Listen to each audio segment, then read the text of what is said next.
Ladies and gentlemen, last but not least, let's welcome Mr. Elon Musk, the co-founder and CEO at Tesla, and Jack Ma, the co-chair of the UN High-Level Panel on Digital Cooperation. Let's give them a very big applause.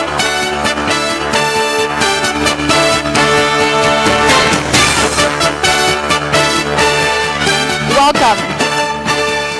Great to have both of you here with us today. The session is actually much awaited. We've already posted some of the keywords of the questions on the big screen, and later on you can just click the word you're interested in to talk about. Now the stage is yours.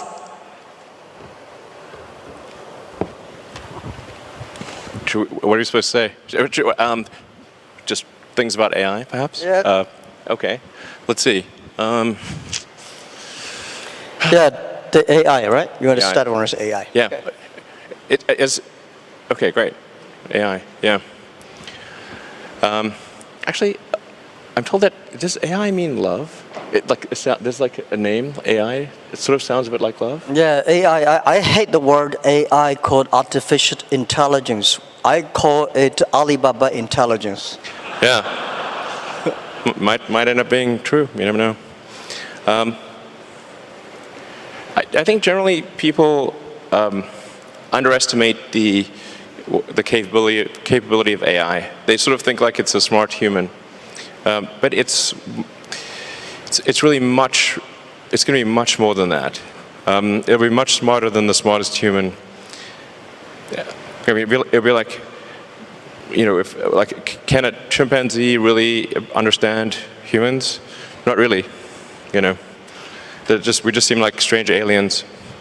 They mostly just care about other chimpanzees, and this will be how it is, more or less, in a relative. In fact, if the difference is only that small, that would be amazing. Probably it's much greater. So, the biggest mistake that I see artificial intelligence researchers making is assuming that they're intelligent. Yeah, they're not, compared to AI. And so a lot of them cannot imagine something smarter than themselves, but AI will be vastly smarter, vastly. So what do you do with a situation like that? What do you do with a situation like that? I'm not sure, I hope they're nice. I mean, I have obviously some, I think in a situation where the old saying, if you can't beat them, join them. That's what Neuralink is about. Is like, can we go along for the ride with AI? I mean, I really think that there should be other companies like Neuralink, essentially to create a high bandwidth interface to the brain, because right now we are already a cyborg. People don't realize we are already a cyborg because we are so well integrated with our phones and our computers. The phone is almost like an extension of yourself. If you forget your phone, it's like a missing limb. But the bandwidth, the communication bandwidth to the phone is very low, especially input. So, in fact, input bandwidth to computers has actually gone down because of typing with 2 thumbs as opposed to 10 fingers. There's a big reduction in bandwidth. Input bandwidth has gone up because of video and imagery. So input bandwidth is many orders of magnitude greater than output bandwidth. But at a certain point, if we'll just, assuming a benign scenario with AI, we will just be too slow. To something, let's say a computer that has like an exaflop of, many exaflops of compute capability, a millisecond is an eternity, and to us it's nothing. So, I always think like human speech to a computer will sound like very slow tonal wheezing. It's kind of like whale sounds. Yep. Because what's our bandwidth? Like a few hundred. Vision about the technology. I'm not a tech guy. I think more about life. I think AI is going to open a new chapter of the society, of the world, that people try to understand ourselves better rather than the outside world. And it's so difficult to predict the future. 99.99% of the predictions that human being had in the history about the future, all wrong. Including that one? Oh yeah, only the 0.00% of the prediction are right. They're right because by accident. Yeah, but it's also true that 80% of statistics are false. Yeah. So my meaning is Cold that, room, come on guys, that was a joke. my meaning is that I'm happy about the artificial intelligence or Alibaba intelligence that's going to understand the inside of the human better. So when people worry a lot about artificial intelligence, people should have more confidence in themselves, because I think if a lot of solutions we don't have today, but there will be solutions tomorrow. We don't have solutions, but the young people will have solutions. So I'm quite optimistic, and I don't think artificial intelligence is a threat. I don't think artificial intelligence is something terrible, but human beings are smart enough to learn that. And to me, artificial intelligence is just like, people worry a lot about this today are those people, I call them called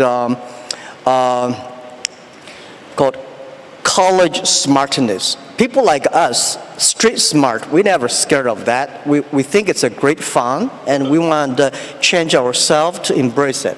I don't know, man, that's like famous last words. Let me tell you, AI is, I mean, you look at sort of the rate of advancement, just in general, the rate of advancement of computers is insane. And like a good example would be video games. If you go back 40 years ago, 50 years ago maybe, you had Pong. That was just two rectangles and a square. Now you've got photorealistic real-time simulations with millions of people playing simultaneously. If you assume any rate of improvement at all, these games will be indistinguishable from reality. You will not be able to tell the difference. Either that or civilization will end. Those are the two options. But even if the rate of technology improvement slowed down by 1,000, then okay, advance 1,000 years, or 10,000 years. This is still very tiny. Civilization has been around for probably, arguably, I think 7,000 years or something like that. If you count it from the first time there was any writing, any recorded symbols, besides cave paintings. There's a very tiny amount of time, considering the universe is 13.8 billion years old. I mean, if civilization lasted for 1 million years, we would only increment the third decimal point after 13.8 billion years, if we lasted for 1 million years. Mm-hmm. That seems like a long time, given that we've only been around for 7,000 years. It's been kind of a roller coaster on the civilization front. So, I mean, I'm a naturally optimistic person, to be clear. I'm not saying, hey, doom and gloom. I'm just saying this is the apparent pattern. The rate of change of technology is incredibly fast. It is outpacing our ability to understand it. Well, I'm not sure, is that good or bad? I don't know. I mean, it seemed to me some time ago that you could sort of think of humanity as a biological bootloader for digital superintelligence. For those who know what a bootloader is, a very tiny piece of code without which the computer cannot start. But it's sort of like the minimal bit of code necessary for a computer to start. Like, you couldn't evolve silicon circuits. There needed to be biology to get there. Good. Yeah. Well, let's talk about something fun. I admire that you want to go on the Mars. Shall we go to the Mars? Yeah. Yeah, so what will the life look like on Mars? Are you both moving? What do you think about that? Actually, I'm not interested in Mars. I just came back from there, so I'm more interested on the Earth, the things, what's going on happening here. So why are you so curious about the Mars? Well, I think the thing about Mars is that I think it's important for us to take the set of actions that are most likely to continue consciousness into the future. What increases the probability of consciousness of continuing into the future? I think we should not take it for granted that consciousness will continue because we have not encountered any aliens. Where are the aliens? This is the Fermi paradox. This is one of the most important questions. How come we've not found any aliens? There's people out there who think we've found aliens. Trust me, I would know. We have not. Okay. People ask me, you've been to Area 51. Okay, please. SpaceX actually has Area 59. It's even better, 8 better than 51. So, among the set of actions we can take that are likely to increase the scope and scale of consciousness such that we are better able to understand the nature of the universe, one of those actions is to become a multi-planet species or ensure that life is multi-planetary. Not because I think something that, it's not from the standpoint of it just being an escape hatch or because I think that Earth is doomed, but there's a certain probability that is irreducible that something may happen to Earth. Despite our best intentions, despite everything we try to do, there's a probability at a certain point that some either external force or some internal unforced error causes civilization to be destroyed, or sufficiently impaired such that it can no longer extend to another planet. It's hard to say. Let me put it another way. This is the first time in the 4.5 billion year history of Earth that it's been possible to extend life beyond Earth. Before this, it was not possible. How long will this window be open? It may be open for a long time, or it may be open for a short time. I think it would be wise to assume that it is open for a short time. And then let us secure the future of consciousness, such that the light of consciousness is not extinguished. And we should try to do this as quickly as possible. That's my view. Good. It's so difficult to secure the future of the Earth, but we can secure the future of next 100 years. I'm not the person that I admire your courage for explore the Mars, but I admire a lot of people spend efforts on improving the Earth. It's great to send 1 million people to the Mars, but we have to care about the 7.4 billion people on the Earth. How can we make the world more sustainable? And I'm not that fond of the Mars because I think it's easy to go to the Mars. When you go on the top of the hills of the building, just one step you go to Mars, but you will never be able to come back. Yeah, so that's my view. That's not how it works, though. And also, don't do it. I hate to go to Himalayas too. I mean, when you climb on the, I think someday I will go there when the elevator is ready. I will go there have a look. But I think people spending more time on the Earth, think about because no matter how long the civilization of the human beings will be, like 1 million or 2 million or 500,000 years, but we only have 100 years. Uh-huh. So we cannot solve all the problems for future, but we have to be responsible for the future, but we should care more about how we can enjoy better. My view is that by the artificial intelligence or AI, when human beings understand ourselves better, then we can improve the world better. Last 200 years, human beings try to understand the other side of the world better, understand the other people better. But I think what I feel excited about AI is that AI is to understand people, the inside of the human beings. The Earth, I heard you're gonna dig a tunnel deep in the Earth, which is amazing.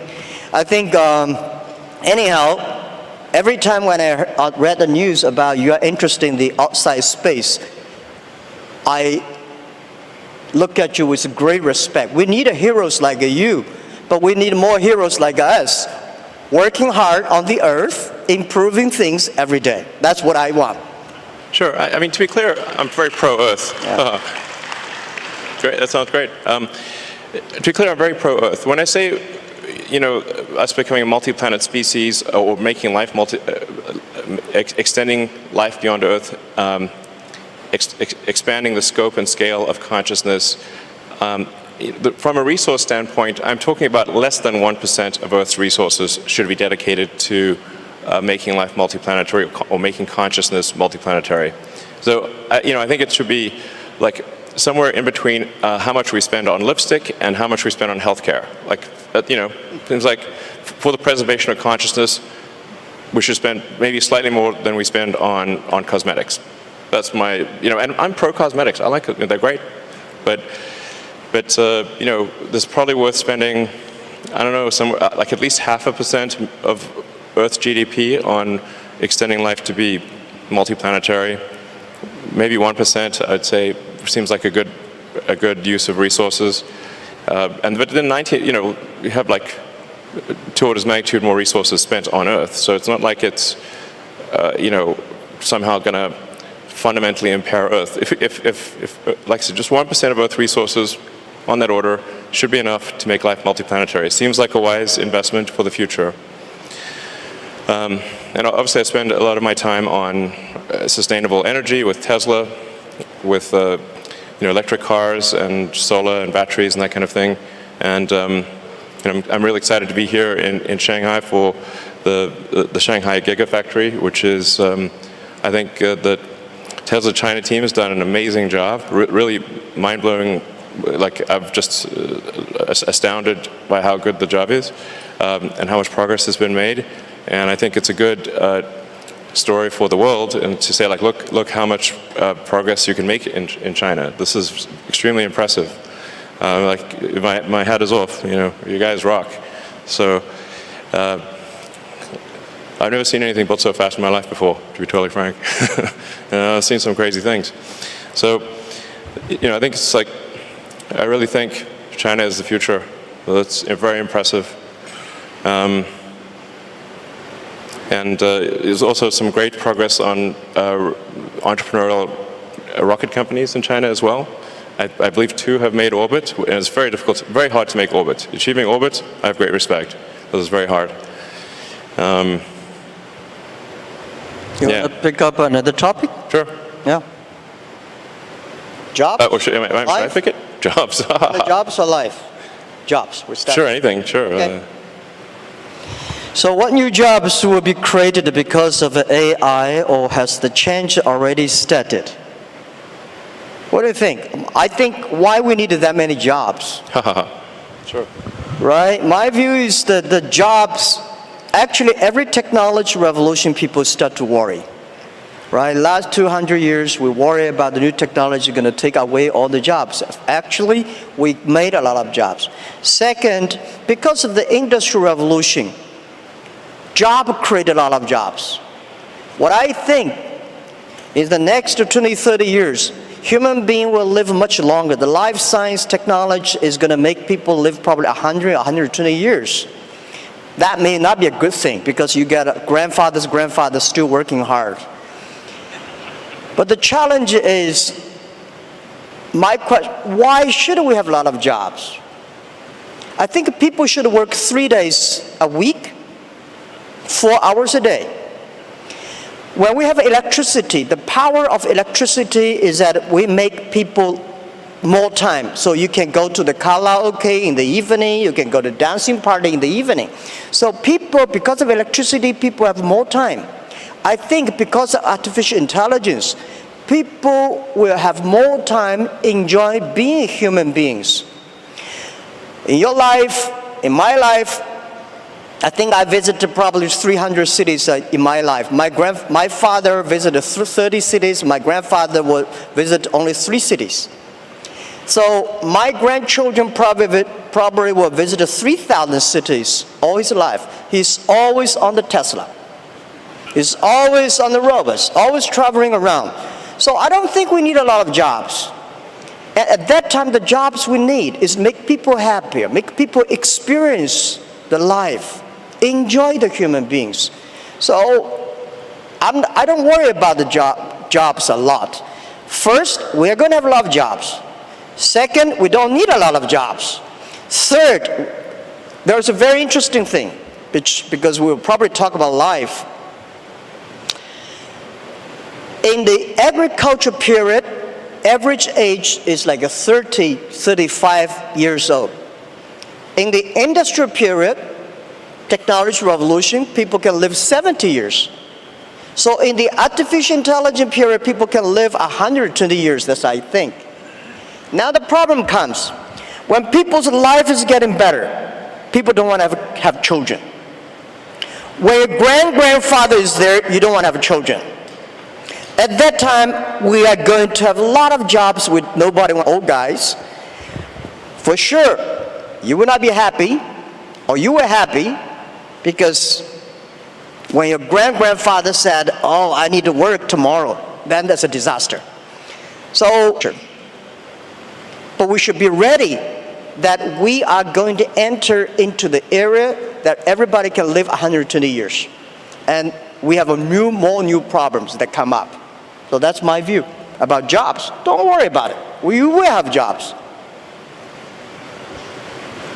Yeah. I think that, so if you're working on something that involves people or engineering, it's probably a good approach. Art, of course.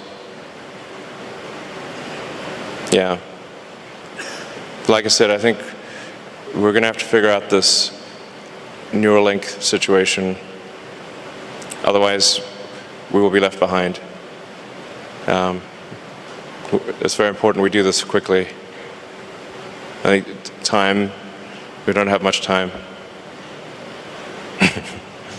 We don't have much time for what?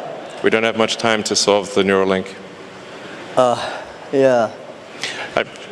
Yeah, you think of like technology and technology awareness. It's like if there was like a topological map of technology awareness, it's mostly flat with a few short buildings and then some very tall spires. And unless you're on that very tall spire, it's not obvious what the topology is. Yeah. I never worry about the things that I cannot solve. I left other people to solve it. Sure. If nobody can solve it, just let it be. That's my life. Oh, let's talk about education. I'm quite interested about education. Can we? Yeah. So what knowledge or skills will be useful to master the future? Do you have any advice for young professionals who want to pursue a career in AI? Young professionals. I don't think we will have professionals on AI in the future. Well, I worry a lot about, people worry about jobs, but I worry about education. All the education systems, the things we teach our kids, the way we teach our kids are mainly designed for the industrial period. And I'm sure the machine will be much cleverer than human beings in the future. How can human beings do better? Human beings should be smarter. Human beings should be wiser. So how can we be human beings to be wiser or smarter? I think that we should change the way of education, change the things, because in the past we focused a lot about, remember things. Computer can remember better than you are. We want to calculate faster, computer can calculate much faster. We want to run faster, computer can run much faster than you are. So human beings should have confidence by being more creative, more constructive. So how can we teach our kids to be more creative and constructive? And I think this is the key of the education. And I want spending more time on training kids on arts, on painting, on singing, on dancing. On these are the creative things that make people live like humans. Don't worry about machines. For sure, we should understand one thing, that man can never make another man. Computer is a computer. Computer is just a toy. Man cannot even make a mosquito. So we should have confidence. Computer only have chips. Men have the heart. It's the heart where the wisdom comes from. So I think in the next 10 or 20 years, human beings or every country, every government should focus on reform the education system, making sure our kids be able to find jobs in the future, be able to live in a life that only working 3 days a week, 4 hours a day. And that is very important. If we do not change the education system that we are in, we are all going to be in trouble. That's my view, and don't worry about it. We will change it. Yeah. That's cool. Sure. Thank you. I would say try to learn as much as possible that allows you to predict the future or make the future. So they're saying is the best way to predict the future is to make it. And then assess whether what you're learning is enabling you to predict the future with less error. Are you less wrong? We're always wrong to some degree. But can you reduce the error on your future predictions? I think that's the way to look at education. As of course, but it's both creative, create the future, and predict the future. So that includes art and all those other things. But close the loop on being less wrong about future. I would say that's the right way to think about education. I mean, down the road with a Neuralink, you can just upload any subject instantly. So it'll be like the Matrix. You want to fly a helicopter, no problem. Well, helicopters will fly themselves, but if you wanted to do whatever, any given skill, you just upload it instantly. The way education works right now, it's extremely low bandwidth. It's extremely slow. Lectures are the worst, really. It's like very slow.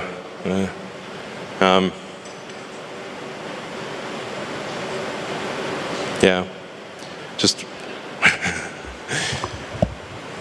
try to predict the future with less error. This is very hard, as you were saying. I'm not sure it's 99.9%, but it's not very good generally at prediction of the future. But I think often people don't try. The first thing is try. If you don't try, okay, you got to try, and then adjust based on the error of your prior predictions.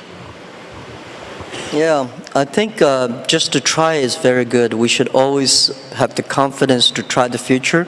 And I never worry about the errors and the mistakes. Errors and mistakes that are the best assets of human lives. And humans, I think that when people worry about the disasters that AI is going to bring in, I think it's not the disasters. It's the mistakes that human beings make. And trust human beings will be able to correct the mistakes and improve themselves. And that we need education. And this is what we think. In China today, we have 1,800 new babies born every year, which is not enough. We need to have much more than that.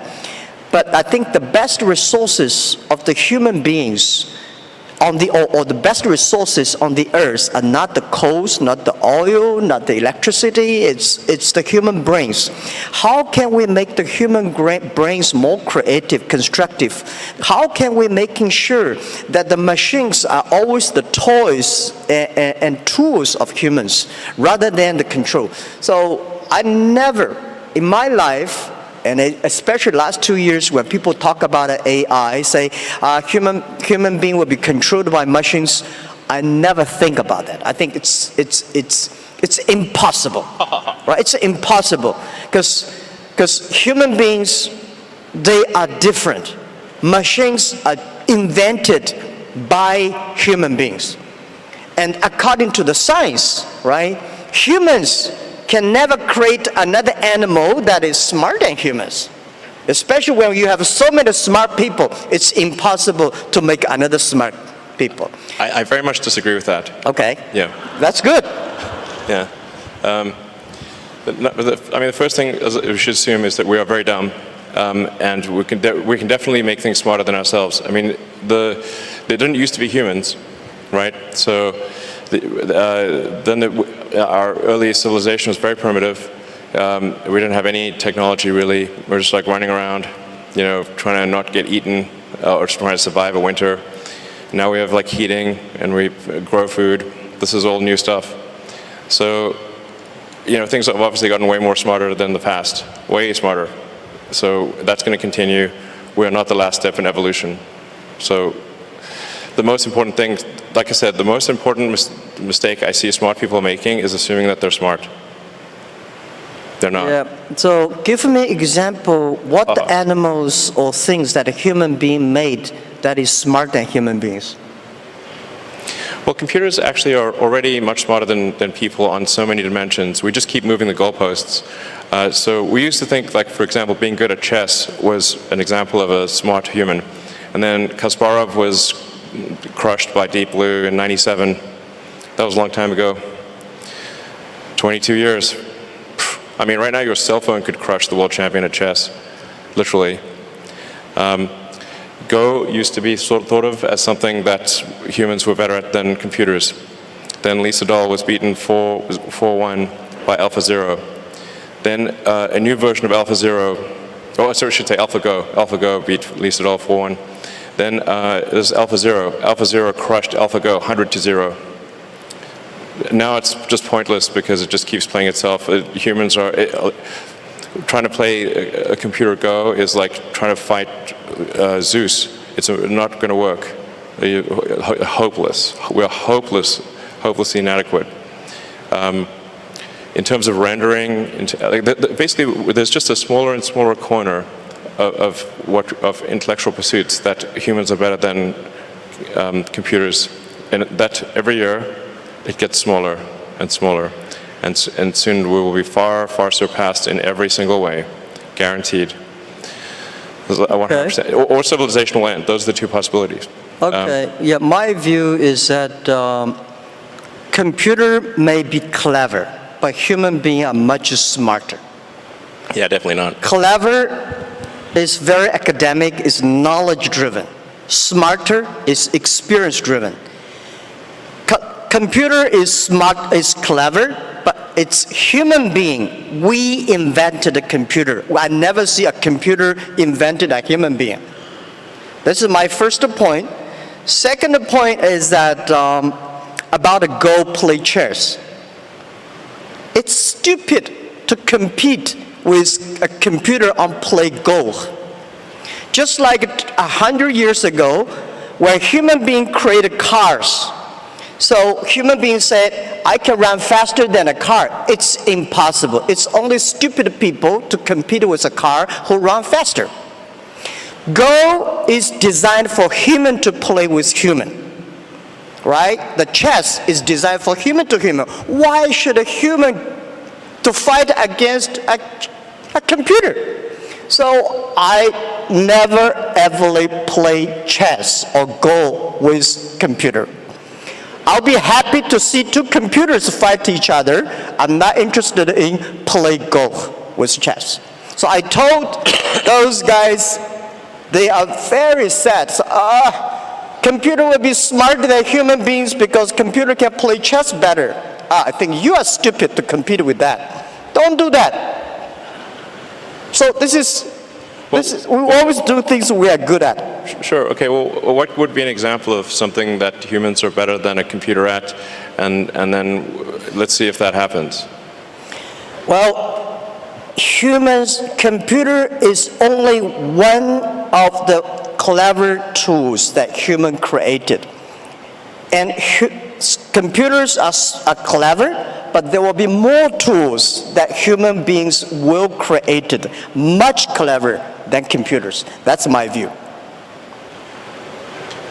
Yeah. Okay. Well, let me tell you. Like my view on AI is essentially you can view the advancement of AI as solving things with increasing degrees of freedom. So the thing with the most degrees of freedom is reality. But AI has steadily advanced, solving things that have more and more degrees of freedom. So obviously something like checkers was very easy to solve. That we could solve with classical software, classical computing, not really all that challenging. And in fact, there is a complete solution for checkers, meaning it is literally impossible. Every version of checkers is known. And then there's chess, which also it had many more degrees of freedom than checkers, many orders of magnitude more than checkers, but still really, I would say, a low order of magnitude, low degree of freedom game. Then there's Go, which had many orders of magnitude more degrees of freedom than chess. So it's really just stepping through orders of magnitude of degrees of freedom. This is the way to, I think, view the advancement of intelligence. Yeah. And it's really going to get to the point where it just can completely simulate a person in every way possible, like many people simultaneously. In fact, I mean, obviously there's a strong argument we're in a simulation right now. It sort of reminds me of that joke of like, if life was a video game, what would be the review? And it's like, well, the graphics are incredible. The plot is confusing. The respawn takes a long time. That's a video game. That's life. If life was a video game, respawn takes 20 years to spawn a human being and have them be fully conscious. I'm worried about the birth rate, which you alluded to earlier. Contrary to, like most people think we have like too many people on the planet, but actually this is an outdated view. This is assuming that AI is fine, assuming that there's a benevolent future with AI. I think that the biggest problem the world will face in 20 years is population collapse. Yes. Collapse. I agree. I want to emphasize this. The biggest issue in 20 years will be population collapse. Not explosion, collapse. It's very easy to see what the world will look like in 20 years because humans have a 20-year boot sequence. So like you say, okay, well, who was born last year? Okay, now you know what the world looked like in 20 years. It's that easy. I absolutely agree with that. The population problem is going to be facing huge challenge. 1.4 billion people in China sounds a lot, but I think next 20 years we'll see this thing will bring big trouble to China, and the population decreasing of the speed of population decreasing is going to speed up. Yes. And you call it collapse. I agree with accelerating that. collapse. Accelerating collapse. Accelerating collapse. And then the common rebuttal is like, well, what about immigration? Like, from where? Yeah, you want to go to space, the Mars. The Mars will immigrate. Yeah, Mars needs people here, too. probably. Like, Mars needs people. Mars needs people. There's no zero people there right now. So right now it's just a machine planet. There's only some robots there. This is something that we should pay special attention. That's why the 18 million new babies born in China, which was less than only 1% or something, we should spend more time create these people and treat life better. But also I think about the AI. There's another thing which Elon, in my company, in our company, AI we call Alibaba Intelligence because we think when things with order, with things with logic, machine can always do better. AI can do better. But if things without order, without logic, human being can do better. For example, when you love somebody, there's no reason normally. I just love him or just love her. I have no reason. But when I hate somebody, when I want to do bad things on somebody, there's a logic. And when there's a logic, AI can do better. What we do on our end financing, we teach machine all the bad things that bad guys want to do. Machine can learn quickly and arrest all the bad guys immediately. But when you want to do good things, not necessarily. AI means love. That's absolutely right. So that is why the world, the AIs, if the AI can bring love, which I call it, in the past, if you are a successful person, you have to be EQ and IQ, right? In the future, if you want to survive in this world, you have to be the LQ, the Q of love. That's important too. Otherwise, you cannot survive in artificial intelligence time. Well, I agree with love is the answer. There's many songs about that. You want to pick up the final one?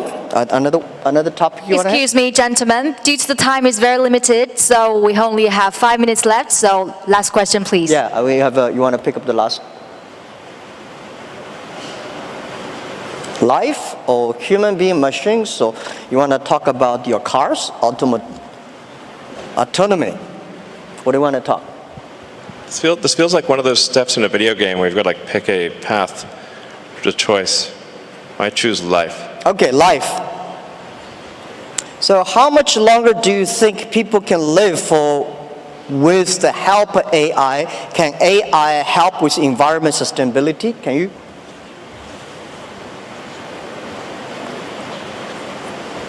I think, first of all, I think humans will solve environmental sustainability. I do not mean to suggest complacency or that we just take it easy.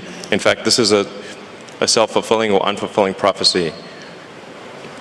We must take immediate and dramatic action, and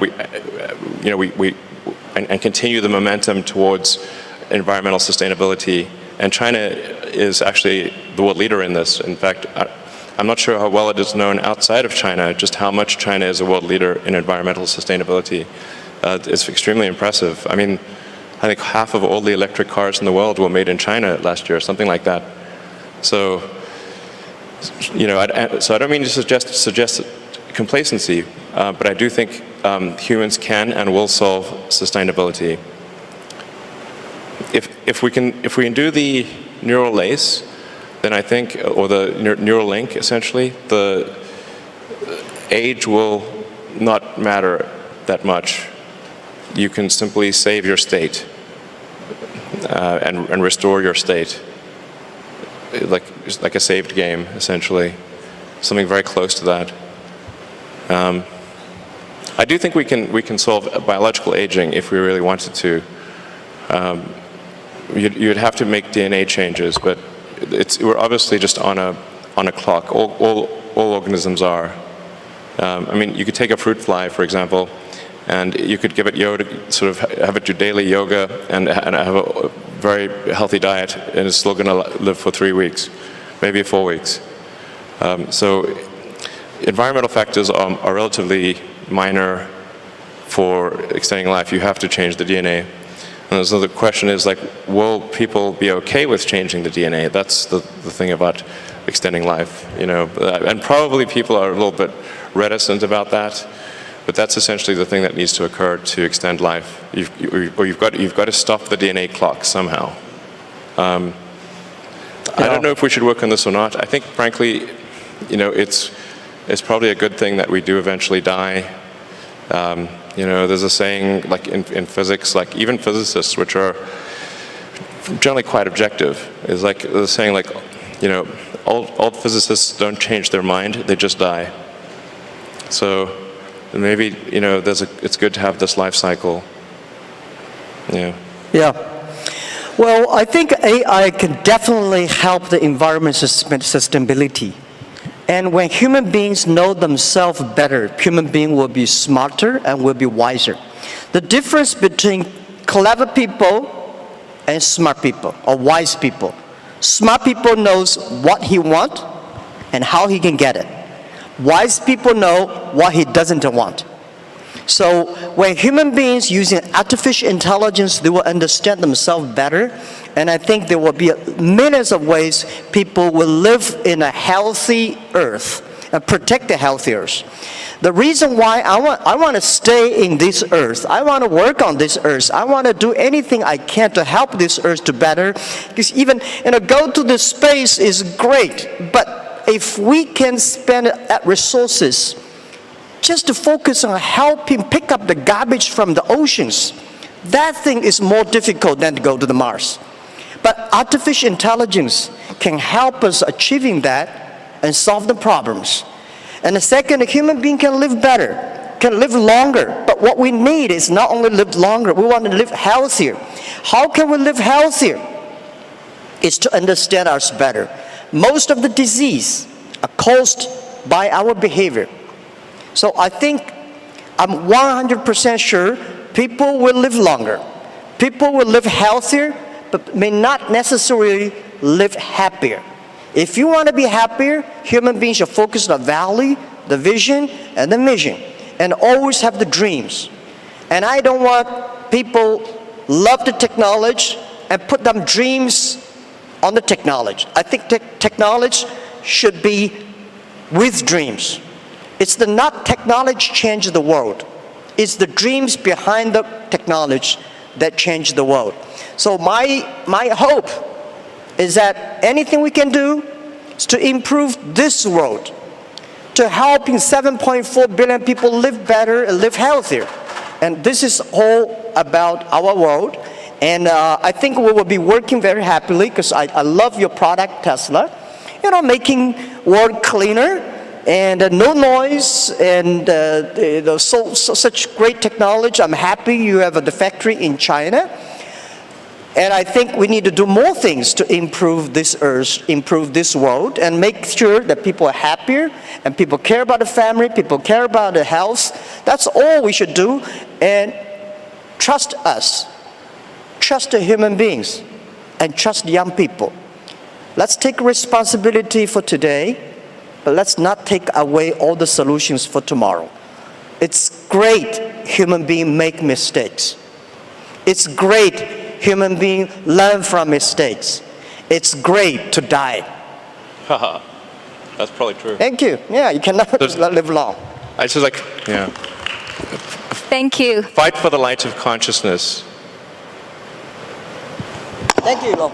Nice talking to you. Thank you. Thank you so much for this very inspiring and futuristic, very informative dialogue. It seems it's the typical dialogue between the Earth and